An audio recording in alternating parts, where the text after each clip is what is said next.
Practice कर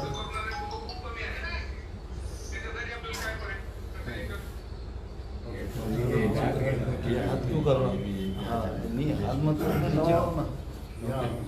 एक minute मैं दो मुद्दे के ऊपर बात करने वाला हूँ। यहाँ आप सब लोग जानते हैं प्रवीण वाहन जी को, उनका आज दिन था। उस अवसर पे उनको बंद करना था, ऑनर में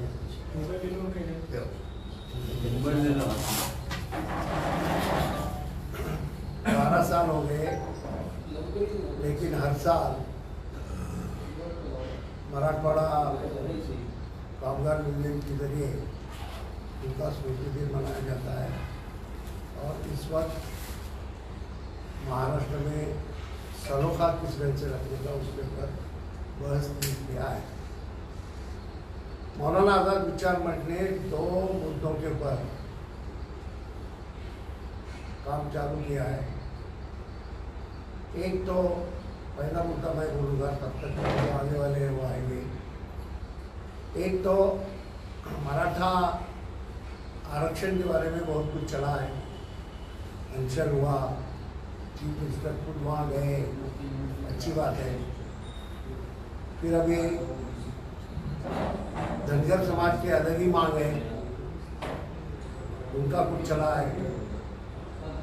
तो एक तरह से पूरे महाराष्ट्र में एक माहौल ऐसा हो गया है आरक्षण के बारे में। इस माहौल में मुस्लिम आरक्षण के बारे में कोई बात नहीं करता। हालांकि इंदिरा जी जब सत्ता पे आई थी तो गोपाल सिंह कमेटी का ये किया गया था, नियोजन किया गया था। उसके बाद उसमें डॉक्टर रफीक जकरिया साहब थे और उन्होंने एक रिपोर्ट बनाई कि मुसलमानों के हालात खराब है और कौन से स्तर में खराब है, इसमें उसका जिक्र उसमें था। उसके बाद इंदिरा जी ने 15 पॉइंट प्रोग्राम मुसलमानों की जिसके लिए तरक्की के लिए रखे गए, लेकिन उसकी ठीक ढंग से अमल बजावनी हुई ऐसा मुझे लगता नहीं। जब मनमोहन सिंह जी की सरकार आई तो उन्होंने सच्चर कमेटी का आयोजन किया। जस्टिस सच्चर ये समाजवादी विचारों के थे और उनको सच्चर कमेटी ने कंपेरेटिव स्टडी करके, यानी मुसलमान और दूसरे जाति के लोग, फिर आदिवासी होगा, दलित होगा, ओबीसी होगा, ऊंचे स्तर के लोग होंगे, इनकी कंपेरेटिव स्टडी करके एक रिपोर्ट तैयार किया। और ये मुसलमान जो पीछे पड़ा हुआ है उसके लिए क्या क्या कर सकते हैं, इसका उसकी मालूमात को इसमें रिपोर्ट में दी गई है। उसकी अमल बजावनी नहीं हुई। फिर उसी वक्त मनमोहन सिंह जी ने रंगनाथ मिश्रा कमीशन की स्थापना की। रंगनाथ मिश्रा जी ने साफ कहा कि मुसलमानों को रिजर्वेशन होना बहुत जरूरी है और हर क्षेत्र में वो पीछे पड़े हैं, उसके लिए प्रोविजन भी करना बहुत जरूरी है। महाराष्ट्र में जब मराठा समाज को रिजर्वेशन देने की बात चली तो एक बात पहले मैं कहता हूँ कि हम लोग मराठा समाज के मजदूरों में काम करने वाले हैं। मैं खुद उसमें भी था, मेरे मजदूरों में। और मराठा समाज में मेहनत कश है या भूमिहीन है या छोटा किसान है, इनके हालात मराठा बोलने के बाद अपने दिमाग में मंत्री एजुकेशन संस्था चलाने वाले लोग आते हैं। ऐसी बात में वो समाज भी गुर्बत में अटका हुआ है, तो उनको कहाँ न कहाँ दूसरे समाज के बराबर लाने के लिए कोई प्रोविजन होनी चाहिए, इसलिए उनको आरक्षण देना चाहिए। इसका समर्थन हम लोगों ने हमेशा किया। अभी 5% रिजर्वेशन मुसलमानों को देना चाहिए। महमूदुल कमेटी ने ये रखा महाराष्ट्र सरकार के पास, तो 16% मराठाओं को और 5% मुसलमानों को ऐसा प्रपोजल किया गया, ऐसा पास भी हुआ और ये कोर्ट में गया। तो हाई कोर्ट में इस तरह का मराठा समाज या मुस्लिम समाज भी सोशली बैकवर्ड नहीं है, इस मुद्दे को लेके उन्होंने वो खारिज किया। लेकिन हाईकोर्ट ने ये भी कहा कि मुस्लिम समाज एजुकेशन में पीछे रहा है और उसके लिए रिजर्वेशन देना चाहिए। ये रिकमेंडेशन करने के बावजूद भी उसका कुछ हुआ नहीं, क्योंकि सरकार जब आई बीजेपी की तो उन्होंने इसके बारे में कुछ किया नहीं। तो अभी जब मराठाओं के रिजर्वेशन के बारे में सरकार सोच रही है, तो हमारा ये कहना है कि ये रिजर्वेशन का कोर्स जो है उस वक्त मुसलमानों को भी रिजर्वेशन मिलना चाहिए। लेकिन यही बात तक सीमित नहीं है, बल्कि मुसलमानों को रिजर्वेशन भी दीजिए और 11.5% मुसलमान महाराष्ट्र में हैं, तो उनको बजट में भी प्रोविज़न दीजिए। उनके बच्चों की शिक्षा की बात है, उनके नौकरी की बात है। महाराष्ट्र सरकार में एक भी मुस्लिम सेक्रेटरी नहीं है। उनके इसकी बात है, उनके एरिया की डेवलपमेंट की बात है, उनके इसकी बात है, तिजारत उद्योग धंधे की बात है। इसके लिए अलग प्रोविजन होना बहुत ज़रूरी है। जैसे दलितों को आदिवासियों को दी जाती है वैसे करना बहुत ज़रूरी है। एक बात मैं कहूँगा कि आज़ादी की बाद इस देश में सारे समाज कहाँ न कहाँ तरक्की की। आदिवासी जो जिस स्तर पे आदिवासी था वहाँ से थोड़ा आगे वो गया है। दलित तो बड़े पैमाने पे गया, ओबीसी भी मुसलमानों के आगे, दूसरे समाज नहीं। तो एक ही सवाल ऐसा है कि आज़ादी के वक्त जिस स्तर पे वो था वहाँ से नीचे आ गया। एक ही समाज है और इस समाज के ऊपर नज़रअंदाज करना इस तरह से बिल्कुल गलत बात है। इससे देश का भी नुकसान होता है। मुसलमानों में जो बातें हैं उसका अच्छी तरह से अगर वापर करेंगे तो देश की उन्नति के लिए और समाज की उन्नति के लिए भी अच्छा होगा। इसलिए उनको दूसरे समाज के बराबर में लाने के लिए खास सहूलतें होना चाहिए, ये हमारी मांग है। मैं ये कहूँगा कि आज मुसलमानों की तादाद पॉवर्टी रेखा के नीचे अगर कोई समाज बड़े पैमाने है तो मुस्लिम समाज है। कौन से भी शहर में जाओ, मुसलमानों की तादाद झोपड़पट्टी में सबसे ज़्यादा है। मुंबई में तो बड़े पैमाने के, मुंबई में 80% मुसलमान झोपड़पट्टी में रहता है। उनको स्कूलें बंद की, प्राइवेटाइजेशन स्कूल का होने की वजह से स्कूलें नहीं, माहौल जिस ढंग का बना है, लड़कियों का एजुकेशन नहीं, ऐसे हालात में मुस्लिम समाज है, उसको आगे लाना बहुत ज़रूरी है। मुसलमान बहुत अच्छा कारागिर होता है, उसकी उंगलियों में अल्लाह ताला ने बड़े ये किए है, वो जादू दिए, वो कुछ भी करता है। वो टीवी आपका दुरुस्त करता है, वो एसी आपका दुरुस्त करता है, वो आपका फ्रिज दुरुस्त करता है, वो आपका नल दुरुस्त करता है, वो आपकी साइकिल दुरुस्त करता है, वो आपकी गाड़ी दुरुस्त करता है। क्या कर नहीं सकता, सब कुछ करता है। तो उसको अगर एजुकेशन मिलेगा तो वो कहाँ के कहाँ जाएगा। चांद के ऊपर जाने की जो सोच रहे हैं, तो उसमें मुसलमानों को एजुकेशन देंगे तो वो उसमें बहुत मदद कर सकेंगे, वो साइंटिस्ट बनेगा। तो ये उनके ऊपर नज़रअंदाज करना बिल्कुल गलत है, ये हमारा मुद्दा है।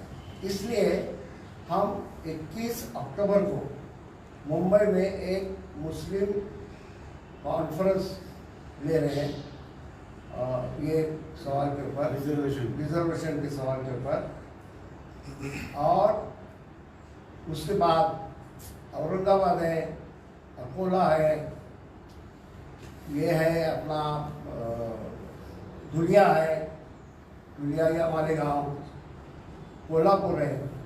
ऐसी जगह भी हम कॉन्फ्रेंस लेके मुसलमानों की एक मांग जो है उसका समर्थन बढ़ाने का काम हम लोग कर रहे हैं। 21 तारीख 21 तारीख को मुंबई में कॉन्फ्रेंस होगी, उसका पूरा कार्यक्रम आएगा 1-8 दिन में, और उसकी तैयारी चालू भी की है। उसके लिए तैयारी के लिए 8-10 दिन के पहले हम लोगों ने एक मुंबई में मीटिंग भी दी थी, और उसकी जिम्मेदारी अलग अलग लोगों के ऊपर दी गई। आता परवाच अजितदादा पवार उपमुख्यमंत्री यांनी एक बैठक घेतली होती मुस्लिम मंडळाच्या सगळ्या सदस्यांसोबत. त्यांचं म्हणणं आहे की 5% आरक्षण असं द्यावं असा प्रस्ताव तो सादर करणार आहे सरकारच्या वतीने. कोण करणार आहे? अजितदादा बोलले. अजितदादा जेव्हा सत्तेवर होते तेव्हा काहीच नाही केलं. सत्तेत आहे ना आता. आणि अजितदादा बोलले तर मुख्यमंत्र्यांनी दुसरे उपमुख्यमंत्र्यांचं काय म्हणणं आहे? अजितदादाच्या हातात सगळं सरकार आहे का? ते पण बोलणं नाही करणं याच्यामध्ये माझं उत्तर आहे. मागणी करतायत तर ही चांगली बाब आहे की नाही? चांगलं आहे. अजितदादा जर करत असतील तर आमचा पाठिंबा आहे, त्यांना करावं त्यांनी. अजितदादा उपमुख्यमंत्री आहे राज्याचे, त्यांचं जे वक्तव्य तुम्हाला काय वाटतं का अजितदादाचं मानणं चुकीचं आहे? जे बोलले चुकीचं बोलले का ते? नाही, बोलणं बरोबर आहे. बोलले का ते बोलून चालणार नाही, ते घडवून आणावं लागतं. बोलायला काय, मी बोललो, घडवून आणण्यासाठी ते सरकारमध्ये आहे, तर सरकारचा एक मानस बनवावा लागेल. त्याला तयार आहेत का? आज संबंध भाजपचं मानस काय तुम्हाला माहिती आहे. ते जर होत असेल तर त्याचं आम्ही स्वागत करतो. चांगली गोष्ट आहे. विषय असा आहे की मागे महाविकास आघाडी होती, उद्धव ठाकरे मुख्यमंत्री होते, काँग्रेसची सोबत होती, तेव्हा तुम्हाला रिझर्वेशनचा मुद्दा का मांडता आला नाही आणि तो सक्सेसफुली का करता आला नाही? म्हणजे काँग्रेसलाही द्यायचं नाही. आणि आता अजितदादा म्हटले तर तुम्ही जे म्हणताय ते वास्तविकता आहे. भाजप काय विचार करते अल्पसंख्याक हे सगळ्यांना माहिती आहे. काँग्रेसलाही द्यायचं नाही आणि यांना पण द्यायचं नाही, असंच विषय चालू आहे का सध्या? नाही, काँग्रेसचं मानस या संबंधामध्ये तयार आहे. काँग्रेसचं म्हणणं असं आहे, आणि काँग्रेसनेच ही केस वगैरे पण लढवण्याचं काम केलेलं आहे. हे अडवण्याचं काम दिल्लीमधून झालेलं आहे, कळलं का? आता हे अडवण्याचं का, आता अजित पवारांचे आणि ह्यांचे फार संबंध चांगले आहेत, अमित शहाचे, तर ते घडून आणत असतील तर आम्ही त्याचं स्वागत करतो. कल जो नई संसद में जो वक्तव्य आया है, कल नई संसद में जो बीजेपी के खासदार ने जो बोला है एक संसद को, तो उसको कैसा देखते हैं आप? बिल्कुल खराब है बात. ये इस तरह की बात करना, और वो भी संसद में करना, ये बिल्कुल गलत बात नहीं है. हालांकि उनको सस्पेंड करना चाहिए, और आगे जाके उन लोगों को इलेक्शन में आने की भी, इलेक्शन लड़ने के लिए बिल्कुल ये भी नहीं चाहिए, चांस नहीं मिलना चाहिए. ये क्या है, संसद है या पूरी अड्डे पे काम करने वाले हैं? इस तरह का बीजेपी का जो सोच है वो एक खासदार के मुंह से आया हुआ है, और उसके ऊपर कुछ नहीं किया. राहुल जी क्या बोले थे कि उनका ये किए, उनको संसद से निकाले, उनको घर से निकाले, इतना अन्याय किया. तो इन्होंने क्या किया था, क्या जिस ढंग से बात की उन्होंने, वो जो बातें उन्होंने की वो मैं आपके सामने मेरे मुंह से बता भी नहीं सकता. साइलेंस मैं नहीं बोल सकता क्या किए, वो आपको मालूम है. लेकिन मेरा कहना ऐसा है कि अगर स्पीकर को थोड़ी भी ये, अगर इस देश के संविधान के बारे में कुछ सोच है, पार्लियामेंट के बारे में कुछ सोच है, तो उन्होंने उनको सस्पेंड करना चाहिए. और बीजेपी के लोगों को इस देश में क्या लाना है, गुंडागिरी लाना है क्या? और पार्लियामेंट ये क्या गुंडों का अड्डा बनाना है क्या? ये गलत बात है। सर, देशाच्या संविधानाच्या प्रस्तावनेमधले समाजवादी आणि धर्मनिरपेक्ष शब्द वगळण्याचा प्रयत्न सुरू आहे. तुम्ही कसं बघता सर या घटनेला? काय आहे, 1925 ला RSS ची स्थापना झाली आणि 1925 पासून त्यांचा हाच आग्रह आहे की हा देश हिंदुत्ववादी देश बनला पाहिजे. हिंदुत्ववाद आणि हिंदू धर्म याच्यामध्ये फरक आहे. हिंदुत्व ही कल्पना सावरकरांनी मांडलेली आहे. त्या सावरकरांनी हिंदू धर्माच्या संबंधामध्ये अनेक तऱ्हेच्या टीका केल्या. हा निवडक धर्म आहे, अमुक आहे, तमुक आहे. शिवाजी महाराजांच्या बद्दलही ते अतिशय वाईट बोलले. काय बोलले सांगू का? ते असं म्हणाले की याची कल्याणच्या सुभेदाराची सून तिला एका सरदाराने पकडून आणलं शिवाजी महाराजांच्या दरबारात. तर शिवाजी महाराज चिडले, तिला अलंकृत करून परत पाठवली आणि त्या सरदाराला शिक्षा दिली. हे त्यांचं कृत्य हे सद्गुण विकृती आहे असं म्हटलेलं आहे. तिला शिवाजी महाराजांना जर भोगायचं नव्हतं तर त्यांनी आपल्या एखाद्या सरदाराला भोगायला द्यायला पाहिजे असं ते म्हटलं होते. त्यांचा हिंदुत्ववाद जे आज बोलतात तो नेमका तो हिंदुत्ववाद आहे हे तुम्ही लक्षात घ्या. त्यांचा हिंदू धर्मातला जो उदारमतवाद आहे, जो गांधींनी आम्हाला सांगितलेला आहे, जो या देशामध्ये सगळ्यांचा आहे, जो आमच्या तुकारामाने आम्हाला सांगितला आहे, सगळ्या संतांनी सांगितलेला आहे, तो हिंदू धर्म आम्हाला प्रिय आहे आणि त्याच धर्माप्रमाणे सगळ्यांनी वागलं पाहिजे. इतर धर्माच्या लोकांनी सुद्धा तीच उदारता दाखवली पाहिजे. सर, 2004 पासून 2014 पर्यंत काँग्रेसकडे सत्ता होती, केंद्रातही आणि काही ठिकाणी राज्यातही. मुस्लिम आरक्षणाबद्दल त्यावेळेस काही करता नाही आलंय.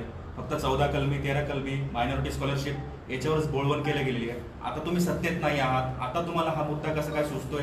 कारण की BJP मुसलमानांना तिकीट देत नाही आणि तुम्ही त्यांच्याकडे आरक्षणाची मागणी करताय. काय सांगायला आहे? असं आहे, त्यावेळेला नाही झालं. तुमच्या माहितीसाठी सांगतो, त्यावेळेला मी सुद्धा या वेळेला याच्यावर लढलेलो आहे. काँग्रेसचा जरी मी असलो तरी त्यावेळेला सुद्धा माझी ही मागणी होती की हे घडलं पाहिजे, हे दिलं पाहिजे. हे देत नाही, ते अतिशय चुकीची गोष्ट आहे.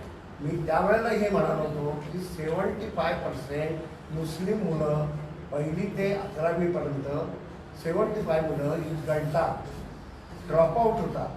म्हणजे त्यांचं शिक्षणाचं प्रमाण दिवसेंदिवस कमी होत चाललेलं आहे. 2-2.5% मुसलमान मुलं ही ग्रॅज्युएशनपर्यंत पोचतात. हे किती भयावह आहे. त्याच्यातही मुलींचं शिक्षण नगण्यत आहे. अशा स्थितीमध्ये त्यांना रिझर्वेशन देऊन कुठे ना कुठे वर आणलं पाहिजे, ही माझी भूमिका म्हणून मी सातत्याने मांडलेली आहे. काँग्रेसने नाही केलं ते अतिशय चुकीचंच आहे. मी त्याचं समर्थन करत नाही. आता तरी काँग्रेसने हे संबंध याचं हा मुद्दा लावून धरावा आणि करावं असं माझं म्हणणं आहे. आणि ते मी काँग्रेस पक्षात ही भूमिका सातत्याने मांडत आहे. सर, ही मुंबईला ती कॉन्फरन्स होणार आहे, त्यानंतर तुमचं पूर्ण अकोला हे नंतरचं पण तुम्ही कार्यक्रम करताय.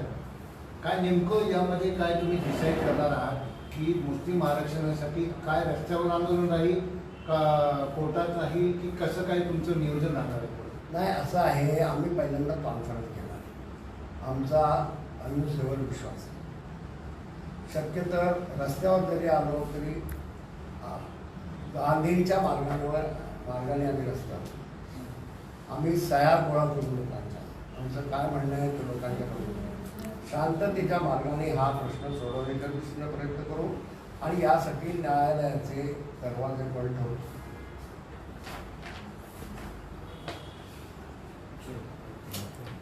Okay, thank you.